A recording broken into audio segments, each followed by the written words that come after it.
Welcome back to One More Guru. In this video, I'll show you how to add your Robinhood account to CoinStats. Start by opening the CoinStats app and tapping the plus icon at the bottom.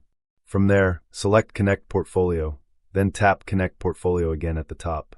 Use the search bar to find Robinhood and select it from the list. Once selected, CoinStats will prompt you to enter an API key and a private key. To get these, log into your Robinhood account, go to Account, then Settings, and open the Crypto section.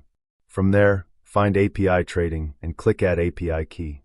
Give the key a name when prompted. Make sure all read permissions are enabled, but do not enable the option to place crypto orders. After that, copy the public key from the generated key pair and paste it into the public key field. You can skip setting allowed IPs and expiration dates, then confirm. Finally, copy the API key and private key from Robinhood and paste them into the corresponding fields in CoinStats.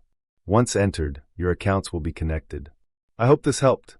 Don't forget to like and subscribe to One More Guru, and I'll see you next time.